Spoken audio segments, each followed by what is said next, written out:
Thank you, Mr. President. You mentioned other instances in history where presidents have faced a challenge, but what makes this moment in history so unique is that it is not your enemies who are calling on you to reconsider your decision to stay in the race. It's your friends, supporters, people who think you've done a great job over the past 4 years.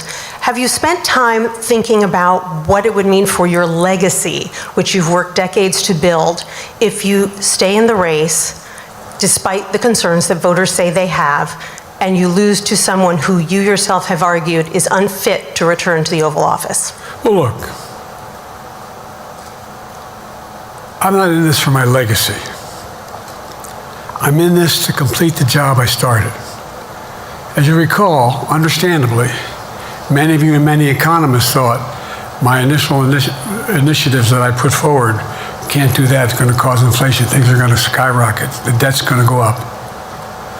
What are you hearing now from mainstream economists? 16 economic Nobel laureates said I've done a hell of a job.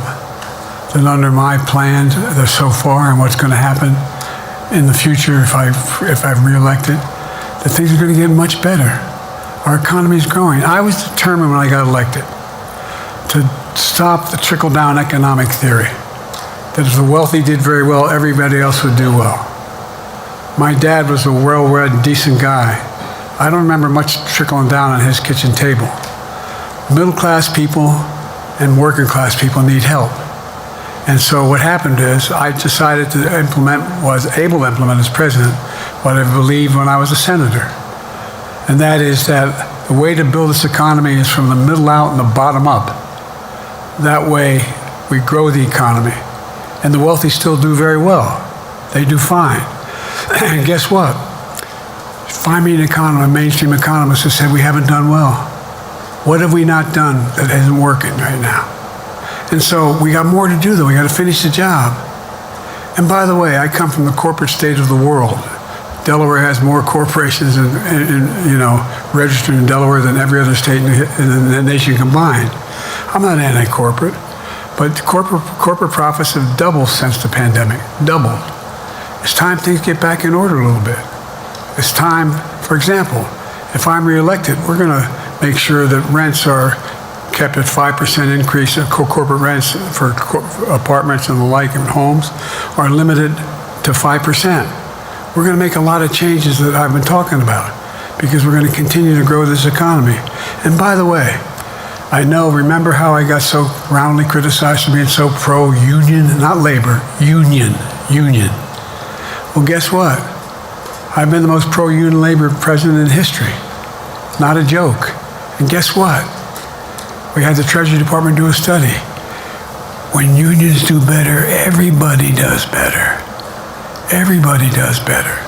And we talk about how, for example, remember when we talked about getting the computer chip industry back in the United States? Used to be 40% of the industry. We invented the chip. 40% of the industry was in the United States. And former presidents decided that the best way to do it is find the cheapest labor in the world, send the product over there and import what the product was. And so what did I do? I was told not to go over to to Asia, including Europe, but Asia. And I remember going to South Korea, convincing them to invest $20 billion in the United States to build computer chip factories. And I asked why when they finally decided to do it. And the answer was because you have the safest economy in the world and you have the best workers in the world. So the whole idea here is we've invested, there's over $50 billion in investment in computer chip manufacturing just coming in the bean. None of you thought that would happen. None of you thought that would happen. But it's happening.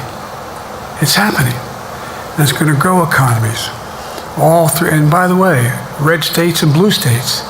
Matter of fact, there's as much in red states as blue states. I've made no distinction. So my generic point is that the idea that we can't continue to build and grow the economy, make it fairer. And like I said, from my standpoint, when the middle class does well, that's when the whole economy grows. The poor have a shot, the wealthy do well, but the wealthy got to start paying their taxes.